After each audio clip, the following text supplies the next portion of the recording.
Welcome to the EarthWorks podcast, where our team will share the jargon of carbon from many of our turf friends from the past 30 years. Hi, everybody. I'm Joel Simmons for another EarthWorks podcast, and I'm very excited to introduce to you somebody that you need to know. Jennifer Torres is the superintendent at Westlake Golf and Country Club in Lakewood, New Jersey? Jackson.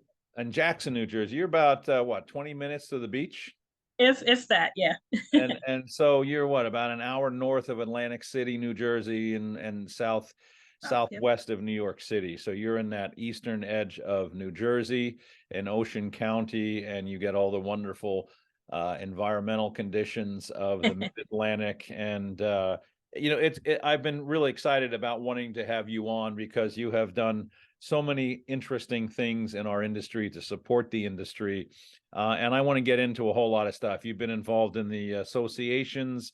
You've been involved in women in golf, and I want to talk about, but let me talk about you first and how you got here. And I know you went to Rutgers, and unfortunately I missed you in the years that I was there. When were you there? You were there right after I was. 0506. So you just missed me, aren't you sad? Yes.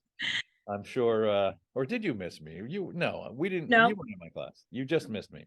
Because I think I was rolling out about that time. Business was getting too crazy. But so first of all, how did you get into the golf course business? I mean, tell me the story of Jennifer. I had an awesome friend that just happened to move down the street from me. Well, my husband and I had moved to Fort Dix in New Jersey. And at the time I was doing home daycare and not really enjoying it, but it was cheaper than finding someone to watch my 3 kids. So that's what I did. And a lot of people in this country. I love my kids, but that was not the career path I wanted to go down for the rest of my life. So met Dan Mears, who was my neighbor, and he was the assistant at Fort Dix at Fountain Green Golf Course. Okay. And we became really good friends. And I just asked him one day, are there any jobs available at Fort Dix? And as we all know, there's always jobs available. So I started out working there as just a tractor operator.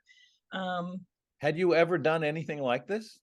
I grew up on a farm in upstate New York as a kid. So outside was my thing. I was always with my dad, baling hay and planting crops and take care of, animals and stuff. So hard work wasn't a problem, and you kind of had a taste for the outdoors. Absolutely. So, I met him and was there for a couple of years. 2003, I started there. And in 2005, the superintendent there suggested that I go to Rutgers since it was so close to where we were at. Anyway, he was a Rutgers alum as well. And so I got in contact with them, used my GI Bill from when I was in the military to attend the program at Rutgers, and I haven't looked back since. So what was it like that first couple of days that you came onto a golf course? Had you played golf? Had you ever been on a golf course? I mean, tell me. I had grown up playing softball, soccer, and running track, but no golf Never played golf. Show up one day on a golf course and you're looking around like, what is it? What's this ball watcher thing do? But yeah, and I took to it, and I still don't play a whole lot of golf. I'm working too much, but yeah, of course. I occasionally go out with friends and enjoy around. So what was it like? You got on a golf course for your first time, and now you're working there. What was it? Scary? Was it intimidating? It had to be a little bit offsetting. It was a little bit different, but I had, a great group of people. John Huda, the superintendent, and my neighbor, Dan Mears, who actually works with me now here at Westlake. Oh, good. Just kind of took me under their wing. They saw that I had a niche that I could fill in their team, and they encouraged me to learn as much as possible and just let me go out and do my thing. And if I screwed up, I learned from my mistakes and moved on. And you've incorporated that into your management style, I'm sure. Absolutely. I mean, that's probably one of the best lessons to learn in our industry is let them screw up. They can't, it'll grow back, which is nice. So you were there up until the time you went to Rutgers? Yes, I actually went to Rutgers in '05 and came back that winter after that and did my internship at Fort Dix and then finished at Rutgers. And when I came back to Fort Dix, they looked at me and said, you need to spread your wings, you need to fly, because that's the only way you're going to grow. You're not going to grow if you stay here. Good. So I went from there to Indian Springs in Marlton, New Jersey, as the assistant there, under Billy Casper Golf, and continued I didn't to realize learn. that was Billy Casper at the time. That was so that was a little bit different setup model than what you were used to at Fort Dix. Yep. Go ahead. I learned a lot there as well, being under a management company versus at Fort Dix, it was run by the military, and you were really limited on a lot of things. So I learned to do a lot with very little at Fort Dix, and then took that mentality to Indian Springs, and they had a little bit bigger budget, so we were able to do a few other things, but continue to learn as well, as they were a small municipality golf course as well. What branch in the service were you in? I was in the Army. How did that go? I mean, that had to have been you've got a book. You've got a book here, that that before we're done with you. We're gonna have to get a book published. Well, I enjoyed my 4 years that I was in. When I was a senior in high school, I thought I wanted to go to art school. My parents had already put my older sister through college, and I saw the struggle. They had to mortgage the farm and everything to do that. So wow. I just said, what can I do to do it myself? So a couple friends of mine were going in the Army as well, and they said, well, why don't you come? You can do hey, come on, we're going to the Army. We're going to the Army. Yeah, let's go to the Army. Let's go to the recruiters together. So yeah, why not? Like, you can do National Guard or reserves. And when I went in and talked to the recruiter, the only way I can really get enough to go to school, I think, is to go full time. So, and I had grown up my dad was National Guard as well. So, and I'd grown up listening to him say, every kid should go through basic training, so, I went and I signed my name on the dotted line and came home, and my parents were not the happiest of campers when I told them you came home and told them you had signed up and they didn't know. Yeah. Oh, boy. Yeah. After all that encouragement by your dad, and you finally do it, and he's like, what? Not my girl. Yeah. Wow, that's too funny. But I went August of '92. I boarded a plane and went to Fort Jackson, wow, South Carolina, and went into basic training. And I when I graduated from basic training, my parents both came down, and they were awful proud. So I would hope so. I would expect so. I made the right choice. So were you deployed? Did you? I was very fortunate. I served in that in-between time where we weren't really deployed anywhere. I had the opportunity to get sent to Haiti.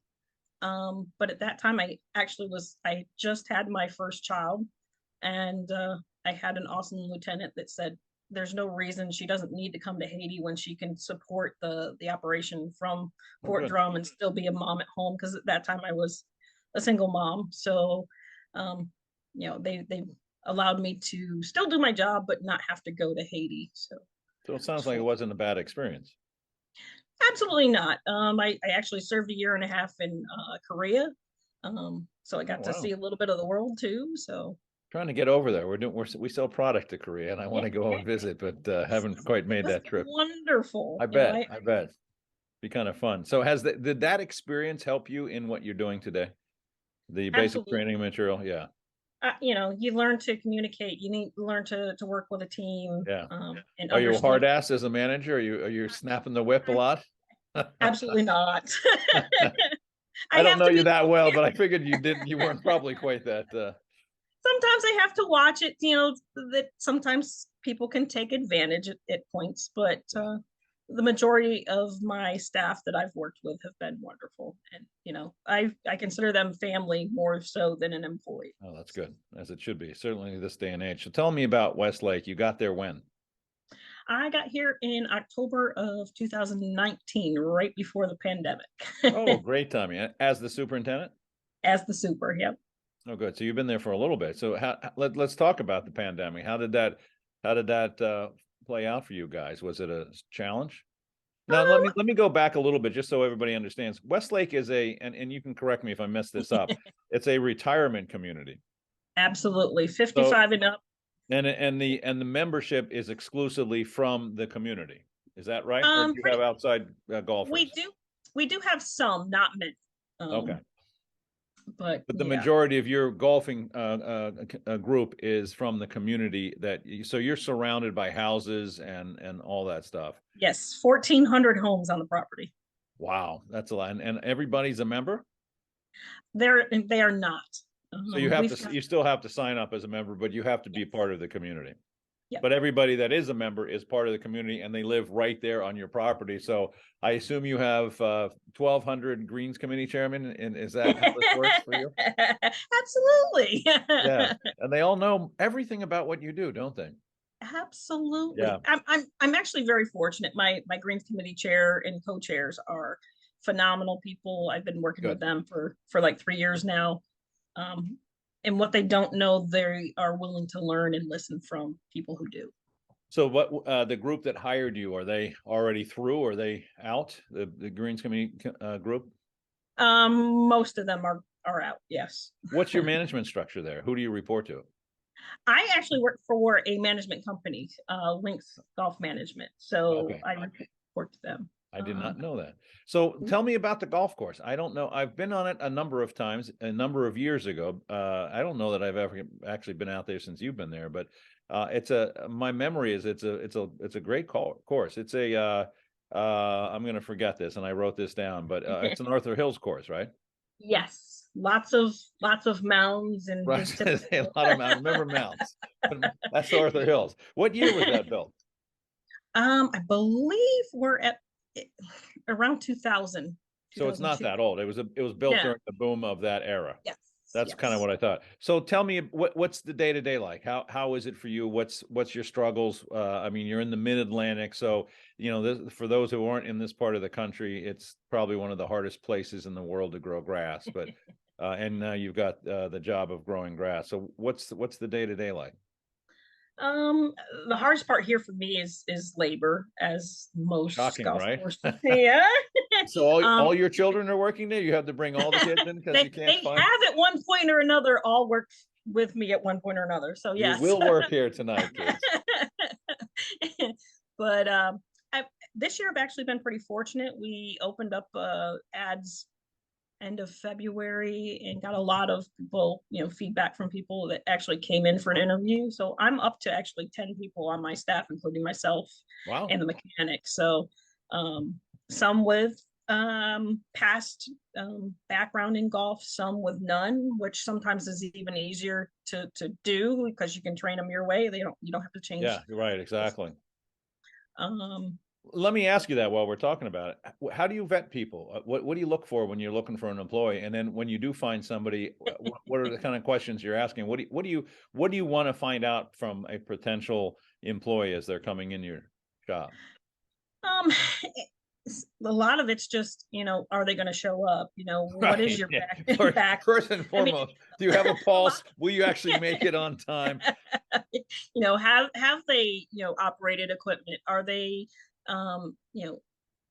willing to learn how to operate the equipment? Some of them even come in here not really knowing what the job entails. So I've had people come that, I think I just interviewed somebody like, oh, that was you. That was, yeah, you walked in like that. So you remember those days.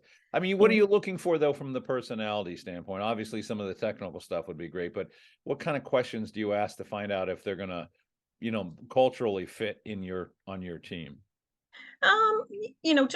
Just basic, conversation with them, and you learn a lot about them and their mannerisms, and introducing them to the crew that's already here. I show them around to the equipment that we have and have them ask me questions, seeing how eager they are to learn actually. And then we'll go out and do a tour of the golf course a little bit and see if they're interested in that. I do ask them if they play golf, and if they are on my team, they are able to go out and play. They just have to fit it into the schedule. But is that important to you? Absolutely. I mean, I think you see the golf course from a different perspective Yeah. if you go out and play. I myself need to go out and play more because like I say, you see it from a different point of view. It's funny because I've during the process of this podcast, I've talked to a lot of superintendents, and that seems to be a really occurring issue, is that they look for people that love the game of golf. And I think there's a good reason for that, because it people coming in get a chance to play, that they love the game of golf, they're going to be more encouraged to want to stay there and all that kind of stuff. Any good stories as to some weird places that some of your employees have come from, like jobs that they've come from? I mean, you hiring a UPS driver or anything like that? I've got some guys that came from, Amazon that just got tired of the same old, pull it from Wow. this box and put it in another one. And you could compete with Amazon on price, or they Not so were much. willing? They were willing because Yeah. they had just gotten so tired of, if they were the guy that was doing all the work and everybody else was standing around, they're like, Right. they're I'm working and not really getting what I wanted out of it, and these guys here, they know I can't do overtime, so they have a set schedule pretty much. Oh, good. So they work How many hours a week does the crew usually work? What do you usually pushing them? they're 40. Yeah. Normally they'll work 8 days or 8 hours a day, 4 days a week, and then one day they'll work 4 hours like on a Friday or whatever, and then 4 hours on a Saturday or Sunday. So So that's how you split up the weekend shifts. You separate that so everybody works a little bit of everything, yeah. and that works out for everybody. Everybody's comfortable with that. So far it has. With the price of gas increasing more and more, it gets Yeah. more and more difficult because they're driving, a lot of my guys are coming from where I live, so it's Yeah. a 45-minute It's drive. coming down. I just saw it at under $2 or under $3 the other day around here. And I'm Well, not far from here you. it's going back up. I'm like, oh, Well, it has started to creep back up recently, but I saw not too long ago it was $2.99. yep. And I'm sure if I went back there, you're right, it's probably back up to 3.25. But it's the whole thing is nuts. So talk about the property itself. What kind of challenges agronomically are you dealing with? What kind of things keep you up at night from the property standpoint? Well, the biggest part for us is it's all L93, bent grass, Oh, tees, fairways, and greens. So it's a challenge, as you know. but you went to Rutgers, and you were the only grass you were ever taught was L93, right? Oh, everybody I tell I have L93, they just go, oh. But And I would ask a Rutgers student and say, do you know there are other grasses other than L93? And like, no, we were never told that. It was only L93. So yeah, my chemical program is vamped around that. My fairways, I can't stretch beyond 21 days or I get breakthrough. So it's a challenge there. Is your And native soil sandy? it is a little bit of everything. It's Okay. awful, actually. You're not that close to the beach that it's all sand, though. You're not that No, close to the shoreline. no. All right. So you're in that mucky, that's a strange stretch that you're in. That top layer is just Yeah. so hard. And I mean, we just put the irrigation system in, was it 2 years ago now? And last year we ended up taking a really bad lightning strike because the grounding Oh, is really? just that bad. We're actually Oh. looking for ways to try to improve the grounding situation and working very much with Rainbird and Paul McMahon trying to figure out a solution, because the soils are so bad. All because of the soil. It's just too tight, too compacted. Yeah. Yep. Wow. Well, Yeah, that kind of sucks, doesn't it? that makes it a little bit difficult. Absolutely. And that's why we're out with the Terrace spike machine at least 3 to 4 Yeah. times throughout the year, trying to frack that soil in our fairways. And it seems to be working. We're using the EarthWorks 822. So thank you. hopefully that's helping Oh, us. that'll change your whole world. It'll make it so much better.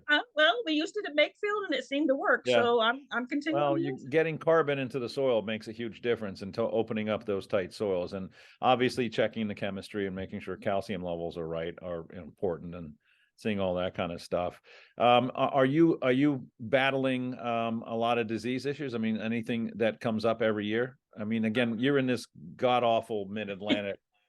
Mainly mainly the dollar spot that we just Yeah. have to try to stay ahead of. I have a couple greens that are historically known to get pythium, so I'll treat them a little different than the rest of my greens, and haven't had a problem in the last 2 years. A lot of collar dams that I inherited, so we've tried to, over the course of winters, strip that down and try to get rid of the collar dams to help out, stuff like that. They were done in construction, obviously. Yeah. I don't know if it was construction wise or just over the last 20 years of aerating and top dressing, and it just built up. And the greens are original construction. They weren't redone since you were built. No. So you're aging to that point. I mean, it's 20 plus years. I mean, that's an old person for a green these days, and where you are. Don't tell Wes like that. No. Yeah, especially where you are. Exactly. You just finished aerification. Did you get everything done? What all did you do? You were doing this all week, right? Well, or you're still doing it, maybe. We finished up the terrace spiking on all the fairways. Our tees are almost done, and next week we plan on starting the greens. Okay. Trying to push them off a little bit, knowing that my vent kind of likes to be messed with later, as the temperatures warm up, trying to not promote the POA that we have. So how bad's the POA? It's not really bad. There are some that are bad, so that's why I'm kind of erring on that side and trying to. So you're not playing with POA cure yet? No. The biggest lie in golf. Oh, I only have 10% POA. Yeah. Here, try this. Let's see if that's true. It works. I mean, it works very, very well, which is interesting. But is the grass on the greens? That's also L93? Yes. So you're L93 wall to wall? Yes. Bless you, my child. It's and as my son would say, it's in our rough too, because it just keeps spreading. So so your son is Ricardo, who I just met, helping us as an IT specialist in many trades. So he's now working for you, and you said he's going to Rutgers. Is he there now, or is he finished? He just finished the first 10-week session up there this winter, and he'll go back in January of next year. Oh, good. So, did he like it? He's glad to be back at work, put it that way. Oh, come on. You guys had a lot of fun, I'm sure, while you were there. We did. How do you feel about your offspring being in this business? And it sounds like he's looking to make this a career path if he's going to Rutgers.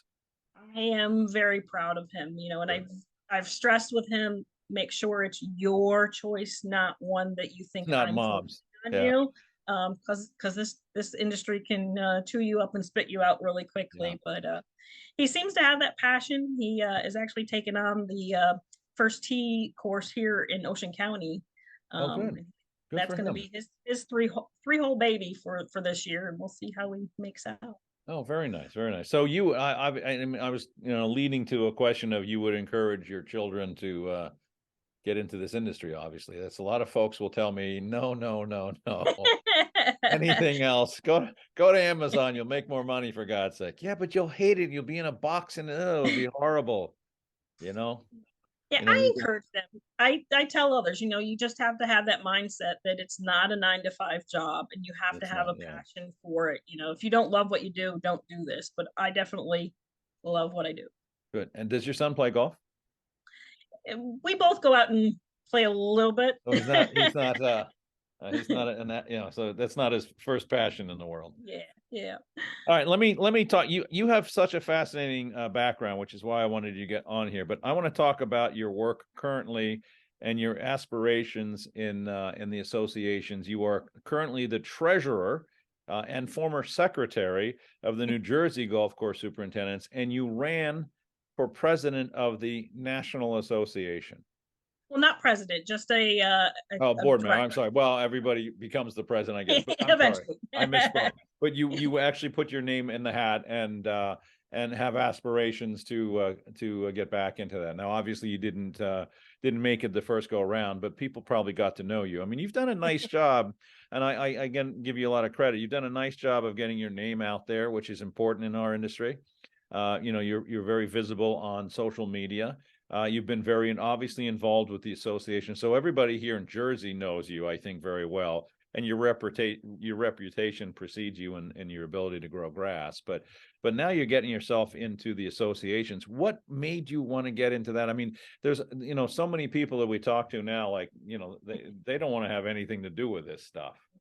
And I've met a lot, that I would love to see come and be with us on the associations, and they all say, I just don't want to be involved in the politics. But I just see it from a vision of, we need to be out there, we need to be seen, and why not get involved? So I threw my hat. Is it Go political? Ahead. It can be very political. Yeah. I mean, without throwing anybody's name in the hat, I mean, give me an example of some of the politics without necessarily mentioning any body by name. But I mean, what kind of things would you be having to fight with? When I first threw my name into the hat, there were those that were just totally against me even running, just because they didn't feel like I had earned the right to take that jump yet. Because of your experience level? A lot of it, yes. Because of the number of years in the business? Yeah. Well, you've proved them wrong by now, haven't you? I hope so. Yeah, I think so. I mean, that's certainly the scuttlebutt. I keep my ear to the grindstone here and I hear about it. But are you enjoying? I mean, well, let me ask you this. What's the time requirement? I mean, you got to be putting some time into this, obviously. There's definitely a lot of time involved. In the earlier years when I was just kind of a director, I didn't do a whole lot because I was a superintendent at a course where I didn't have an assistant. So my time, I couldn't really pull away from the course. But as I've been in the group a little bit more, there's more things that I do and get involved in, going to see kids in schools and promote the industry in a positive way and stuff like that. Being involved as a grassroots ambassador and making those connections with lawmakers. And hopefully we're returning to DC this year, so I'll be down there in May. Yeah, I just saw, what did I just say? You were down there with Nicole Sherry, right? From the Orioles? Yeah, we went down for 4-H Ignite event. Oh, that's what that was. Okay. Yeah. Well, if you talk to her next soon, let her know I want to get her on the podcast. Absolutely, I'm sure. I grew up a diehard Baltimore Orioles fan. In fact, my father's best friend was the announcer for the Orioles when I was a little kid. So I actually got to sit in the old Memorial Stadium, and I'm showing my age, but I got to sit in the old Memorial Stadium's announcer's box a number of times. Got hit in the back of the head with a Kurt Blefary foul ball once. Oh no! And I think I still have the ball somewhere if I can dig it up in the box. But she's a fascinating person as well, and I'd love to have her on here. But talk about what that is. I mean, so you go down to Washington as the ambassador. Now you were going down as the New Jersey Golf Course Superintendents Association's ambassador. Is that? Yes, pretty much. I mean, as a grassroots ambassador, we're connected with congressmen and senators in Washington. So how does that go? What's the conversation? What's it like? What are you talking about? Basically, these things that they're, making laws on, like our pesticides and herbicides and fertilizer, educating them on that we are educated people that, apply these things in the proper way. And, we have that knowledge. We've got the university background, supporting the research and things that we do. And that we as golf course superintendents, if we didn't love the environment and want to make it better, we certainly wouldn't be doing what we're doing. So it's educating them on, what we are doing in a scientific manner. And please don't take all of these tools that we have in our toolbox away from us that limit what we can do to protect the golf course. Who are you talking with? Congressmen, senators? Who are these people you're talking to? Most of the time it's their staffers. Congress people, or they're local? I mean, it's your local Congress people staff? Yes, like Andy Kim, Chris Smith. Okay. Yeah, so we'll be paired with those that are connected to New Jersey. Right. I mean, it would make sense. So let me ask you this. You're talking to, now you're talking to staffers, but are you feeling a pushback? I mean, is the perception when you guys go into a meeting like this with that level of of people. Do they have a perception that, golf is just this toxic waste dump for pesticides and, fertilizers destroying the environment, or are they somewhat reasonable? I'm obviously exaggerating and embellishing like I told you I would. I've actually been very fortunate to walk into rooms that people are willing and open to listening to us and seeing what we have. Recently, New Jersey finished their BMPs, the Best Management Practices initiative that GCSAA put out. So it's a great tool that we can walk in with and show them that this is what we're doing. We are doing the things we do in a positive way for the environment. So they're seeing that, and they're seeing a different side of what they the optic was before, and then they're actually meeting us and talking to us and going, oh, okay, now we understand. Do you think you've changed anybody's mind? I'd hope to say that we have so. in some ways. I mean, we've got the GCSAA now has that connection with the EPA now. So Hava and all that crew has been working diligently with members down there, educating them. So I think, we're in a positive path. I think it's one that we can't let off the gas pedal ever, or we're going to see things revert back. Have you done this more than once? I've been going down to DC. This will be my third trip, I think, in person. Wow. And then we've done a couple via Zoom the last few years. And then when we're down there, we actually do a community service project. And the first year I went down, I took Ricardo with me, and we actually got to aerate the National Mall. I mean, oh, really? People get to see they've done that. So, and then the last year we went down, we picked flood trash from the Potomac. So. Wait, so you're going down on a goodwill thing, and they basically enlist you to do the heavy lifting? That doesn't seem right for some reason. You're doing the airification on the, they got a park staff for that, We actually help with the park staff and put them months and months ahead of their schedule of things to do when we're able to go down and help them out. So that's cool. Hava McKill has created this partnership that we all take pride in and look forward to every year going down to volunteer. Now, are you working with local community authorities as well that might have an influence on your property, or at least, the golf industry locally?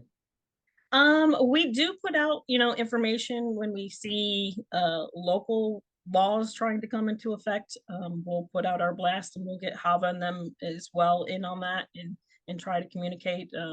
New Jersey's trying to ban the 2-cycle engines and stuff like that. So, it's having those conversations and saying, okay, you're going to make me go to all, battery powered equipment. What's that going to look like in my shop? How many backpack blowers can I get? How many batteries can I afford to get? And, where's that money coming from? And sustainably, is it, with our power grids the way they are, and they're forcing everybody to go eco-friendly, can our grids even sustain that? So it's a conversation we've been having, do you have any electric equipment in the shop now? I do not. Yeah, so it's coming. I mean, I think you're going to see that. But yeah, you're right. The transition is not going to be easy.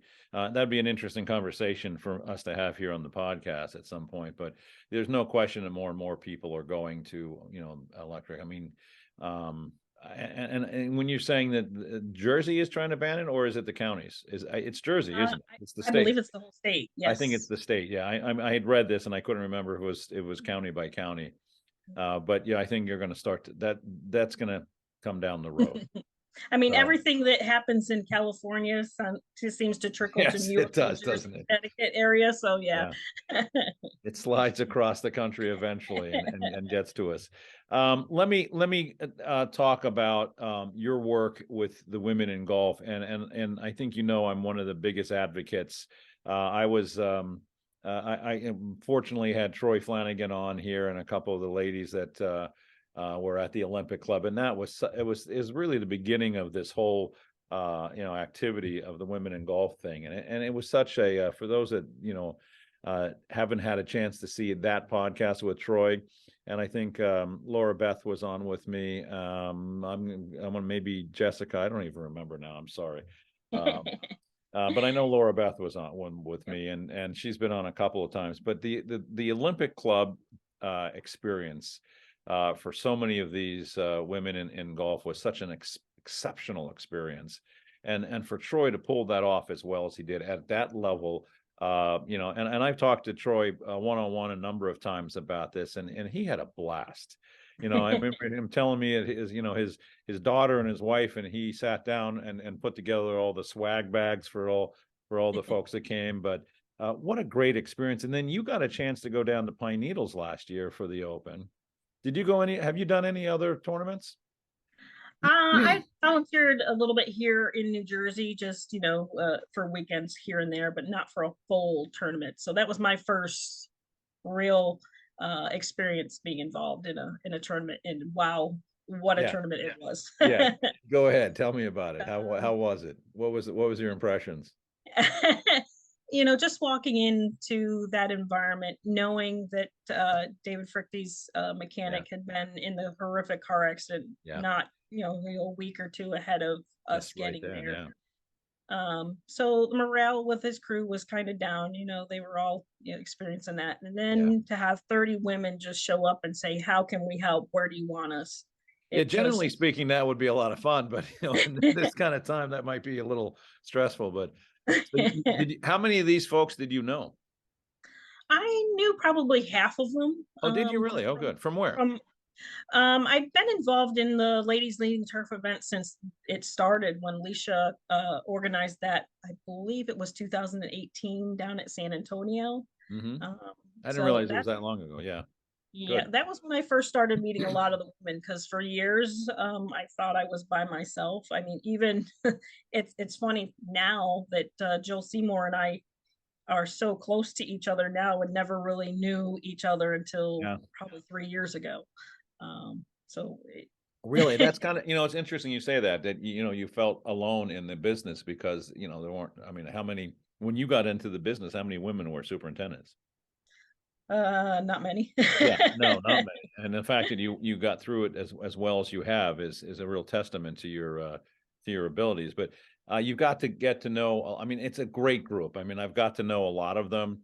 I did spend some time up at the US Open this year, and we didn't have 30, unfortunately, but there was a core crew. Laura Beth was there, and a whole bunch of folks were there from all over the country. But man, seeing the group at Pine Needles, I didn't get to go down to Pine Needles. I was tied up. We did sponsor it, but the Olympic Club, of course, was just what an experience, man. And it just started such a wonderful connection with all of us. What Troy did for the women in this industry, it's not taken lightly, and we are honored that he was such a pioneer for us. So let me go back to Pine Needles. Tell me about it. You got who did you get to hang out with, and who did you become best buddies with, and what was the day-to-day like? You must have been busier than all get out. I was actually on the fairway mowing crew for the back nine, so I was with Shalia from GCSAA, and a couple of the other girls, and we just had a wonderful time, getting to know each other more, and just learning about everybody's background. And were a lot of the women in that you got to meet there, did they all say the same, that they didn't know other women in the industry? It sounds like this group that you guys have really become entrenched in has really brought a camaraderie to the industry among the women that are working in the industry, and I think it's just wonderful. Absolutely. It's just so nice to have somebody that knows what you've been through, that you can just connect with and share, things that you don't typically share with maybe your male counterparts. Right. A lot of them now I get emails or messages about some of the younger girls contacting me. What do I do in this situation? Good. Have you ever been through this before? It's nice. I was fortunate to get into the business after I've already had my children, so it was a little easier for me. So a lot of them are coming to me and asking, what do I do if, say I want to have kids, and how do I have that conversation with the superintendent that I'm working with? And a lot of it's just finding the right place and the right people to work with. I tell them, if Yeah. you've got to find your niche. For me, I always thought that route was going, at the municipal or, the public courses, because those places I could be able to, say, hey, I've got my kids' soccer event. I'm not going to be here today, or, I'm leaving Right. early. And I knew that those places would allow that. But after I went to Pine Needle, and we went to Pinehurst, and had a conversation with the superintendent there, and he was like, I'm all about family too. I've got a daughter, so I make sure that if my people need time to go Right. do things, Well, can a do lot of those the things that you just mentioned aren't even specific to gender. I mean, we all have kids, and we all want to see them, play baseball, and I mean, and I think that's one of the good things that came out of COVID, is that as an industry, we're starting to realize that there is life beyond being at the golf course 95 hours a week, and certainly those that have kids, you should raise your children, or you want to be there. I mean, it's a hard enough job. You're up at 4 a.m, and you get home at 5, and at least, or whatever it might be. But when you're home, hopefully you can be home and take care of that. It's nice to hear that a lot of the women will call you and ask your opinion. I don't even know this, but of the folks that were at Pine Needles, the women that were there, how many of them were actually superintendents? Do you know? I mean, is it a majority? Is it a handful, or is it? I mean, were most of them assistants? I think at least a third of them were We're superintendents. supers. Okay. And I don't say that to be derogatory in any way. I just really didn't know. I know a lot of them are assistants, which is good. Do you have any other women on your crew? I do not yet. Wow, get to it, for God's sake. All right, I'm writing that down, Jen. I'm gonna make a note of that. I'm willing to take them. How do we get more women into the business? I think it's like I said before, we need to be more vocal, be more seen, get Yes. involved. I make it a point to go visit schools and talk to people. Even if it's at the younger ages. I'm going to be heading to my granddaughter's career day at her Wait, elementary you don't have a granddaughter. You're way too young for that. That's ridiculous. Yes, I have an 11-year-old granddaughter. Wow. Yeah, and she works here too. Oh, perfect. There you go. It's a family affair. When you go to, and I don't mean this to sound at all derogatory, but when you go to these meetings and they see a female superintendent coming in, does anybody think twice about that? I mean, did that has ever come up to you? I think it's becoming more normal. I would hope so. Yeah. So, and I would hope that, if you're going to a school, and a lot of little girls are sitting there thinking, wow, this is an opportunity. I mean, we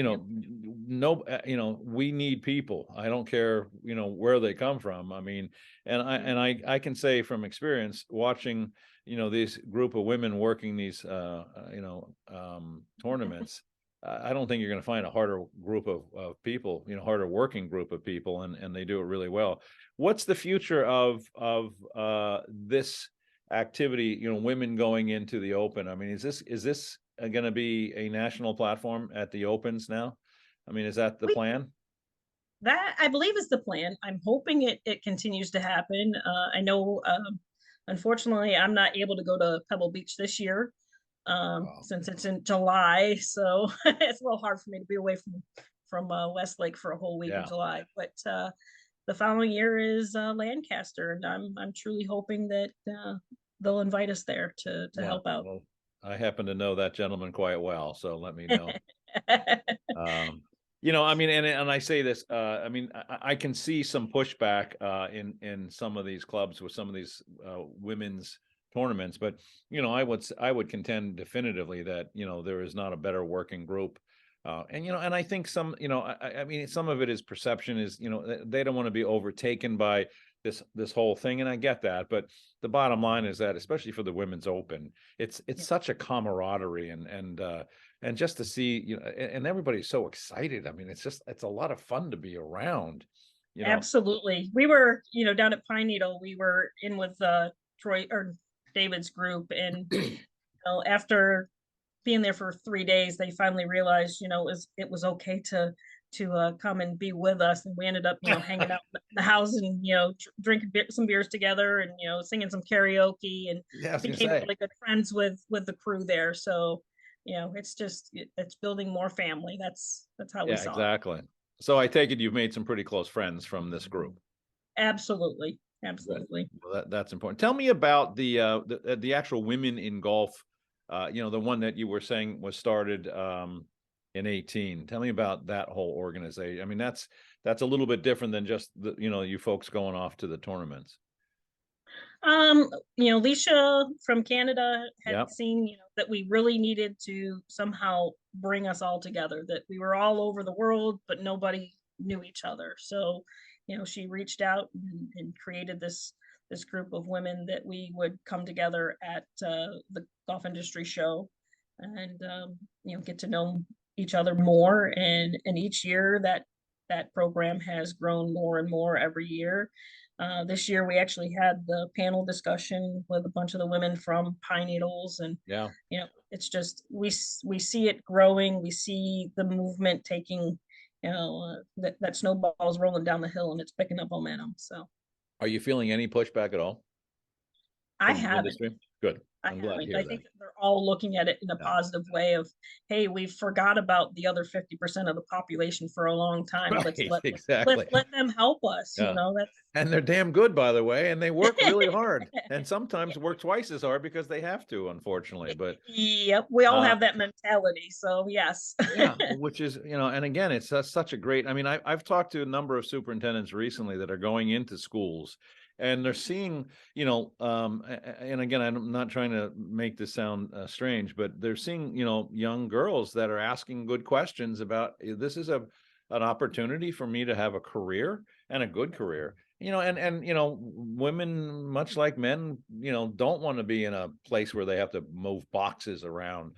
to make a living and do all that kind of stuff. I mean, look what we have to offer in terms of, just lifestyle, which is good. So anything in the world that we can do to recruit more people, I don't care who they are, where they come from, if they can breathe and run a piece of equipment or a shovel or a rake, we're all in. But so the actual, I've never been able to be a part of the Women in Golf at the show because I'm always on the floor, doing EarthWorks things. But you guys were actually on the floor with that panel, not far from where our booth was this year, and I got to hear some of the scuttlebutt, but it was a big crowd. I mean, it was kind of neat watching all the stuff going on. I know my friend Cherie Scarborough was telling me about it, and she had gone over to that, and I really would have loved to have been able to go, but unfortunately I got this ball and chain tied to me when I'm at the show, and I gotta do what I had. But what's the future for that organization? I assume it's going to keep growing and growing. And is there a structure? Is there an organization? Is there leadership? I mean, I know you said Leah kind of started this whole thing, but how's it organized? I actually got an email yesterday about possibly having a group of us meet in Kansas at the headquarters. So How cool. it's taking on a lot of momentum.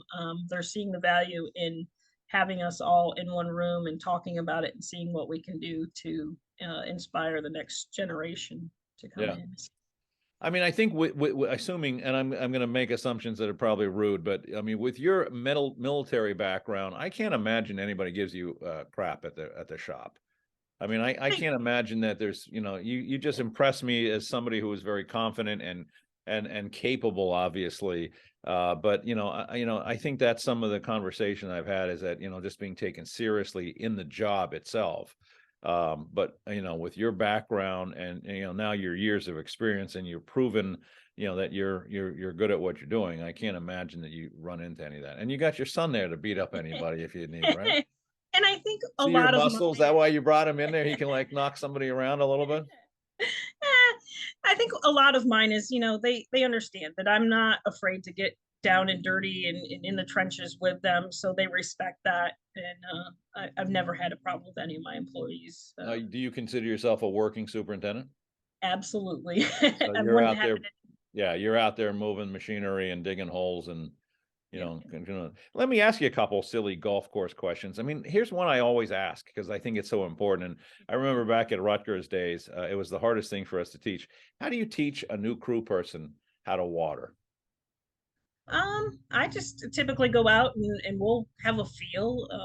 I take them out with a hose and just have them watch me for a while. And just see what the turf does. We'll have the probes so that they can actually feel the soil underneath. And now we have the wonderful TDRs that are a valuable asset to us, so that it's not as, I mean, it's still critical to teach them how to do it the right way. I would think with your soils, knowing your soils a little bit that I do, it would be a little bit hard to, keep the consistency that you would really like to have with that soil profile. Yeah. For us, we're pretty much just hand watering greens. So, and we've got USGA spec greens. So, yeah. Did you say you have a new irrigation system coming in, or you're trying to get a new one? We just got ours put in two years ago. They finished. This is year 2 of it being fully operational. So this will be your second year. Did that cause you any pressure with, I mean, I know when you get a new irrigation system, a lot of people, a lot of members assume you're going to be Augusta that it's next week. We just spent $1 million. This should look like Augusta. Yeah, we 1.7 million for our new Rainbird system. Oh, I'm sorry. Yes. Well, that was inflation has hit me. I'm showing my age again. $1 million is passe. I know. There's still a lot of educating them that grass needs more than just water. I spent an hour and a half a week and a half ago with my board of trustees, explaining to them why there were certain trees that I had marked to come down with our tree management program. And oh, good. They were like, but it's a healthy tree. Why are we cutting it down? And I'm like, look below that healthy tree and there's no grass. It's right next to a green. Yeah, we'll probably learn that in school, but grass kind of needs light and, and the tree sucks up all the water. I mean, it's just basic horticulture 101. And I still had like 3 members that I couldn't convince that trees need to come down. But, really? Yeah, oh yeah. No, that's too bad. But I got them to understand. The majority understood. So Aspen will be coming to cut down about $30,000 worth of trees. How many trees do you know? That's only about probably 20 trees. Oh man, so you're not even getting that many trees down. No, they're very large, oaks. And so you're getting the bigger ones down, the ones that are really causing. Are they close to the greens? Are they real problematic? A lot of them are close to greens. Yeah, it's amazing how that pushback, and then what you'll find, and I think from experience, I can say this: once it's all down, everybody's going to say, wow, this is great. Why didn't we do this years ago? Well, I tried to tell you that, but it's funny. In my little town where I live, I've been being a guy that has a little connection to the grass industry. I've been elected to help out with the local park. I went over the other day. It's now, it's early April and there's no leaves on the trees and there's still no light on the park. There's not a stitch of light coming on. I'm like looking at this and saying, oh boy, this is not going to be easy. And there's this big pine tree that I know I'm not going to be able to get taken down. It would probably cost $30,000, but I mean, it's just those little challenges of growing grass are not always easy. So let me ask you a couple of questions. What's the future for you? And you're going to be here until they take you away or your son takes over as the superintendent. What's the next, I mean, let me ask you this, and I didn't really finish this. You plan on continuing your political stance with the associations. Are you gonna run for a position on the national board again? It is in the future. I have definitely made a commitment to New Jersey to go up through the board there to gain that experience as a board member at the state level, and then once I get into the presidency and go off as the past president, then again run for. And that could be 4 years from now. Is that the plan? It could be 4. It could be less than that, depending on how things go. But at least then you'll have some experience at the state level, and now you'll have and again, I mean, and I give you great kudos for throwing your hat in there, but without a lot of state experience, you got in there, and my understanding is you did fairly well. It's just it's a big group, and you need to be you need to be known, and getting yourself out there doing things like this, quite honestly, are good ways for people to get to know you, and people should get to know you, because I think it's important to get to know people that want to get involved, and you've done a phenomenal job at so many levels, and I really, like I said, I'm one of your biggest fans, and I have been for a long time. What's the future for women in golf, and the group that you've done, and women in general? I mean, do you see more women coming in? Do you think we'll be able to someday, have a pretty good spread of women superintendents? I definitely think that we're going to continue to grow. We're sitting at 2 to 3% of our membership is female right now. Is that what and it is? 2 or 3%? Yeah, it's really low, but we're working on it. We're working with a lot of the tech schools and the Tiger Turf guys. Talking with them. They've got a few girls in their program, and just continuing to get out there and yeah. get And a face. there's a lot of women in sports turf too. I mean, you're seeing, like Nicole, and there's a whole lot of women in that side of our industry, and that side of the grass growing industry. So you're in that crossover is always good. Yeah, and we're definitely we're gonna most likely go down to the softball World Series again this year. Oh, that's right. Did you do that? I didn't get to go down there this year, so hopefully. Well, I followed a lot of that, and that just looked like a lot of fun. Yeah, absolutely. Yeah, Leah from the Aces out of Nevada posted this. She's wonderful, and she's very, very funny. And and her little video clips are just hysterical. And absolutely, we need more of that. Yes, exactly. She's a great promoter of that. Well, listen, I hate to say this, and I told you this would happen, but we just ran through an hour really quickly. But I got to say thank you so much. Thank you for all you're doing. I mean, I'm just, like I said, I'm a big fan. I love the fact that you're so active in the in both the association and the women in golf, and hopefully this continues and gets better and better and better, and hopefully someday your son takes over your job and rolls over, or maybe your daughter, I should say it that way. Takes over your job and allows this to be a family thing for a very, very long time. Can't thank you enough for being here with me and all your support over the years. I am so sorry that you missed me at Rutgers. It would have been fun. I think over the years, I was there for almost 10 years, and I think and both the 3 weeks and the 2 turn the winter and fall, and maybe we had a half a dozen women in the program, and which was really kind of unfortunate, but it seemed to be getting better as we were getting into the time when you were getting there. But were there any women in your Rutgers class other than you? I was the only one. Yeah. Oh, well, I'm glad that you made it through, and I'm glad you're doing as well as you're doing. I'm glad you've gotten through airification, although I guess you got some more to do next week. And hopefully this summer will not be a bloody mess, although the winter was fairly easy here in New Jersey.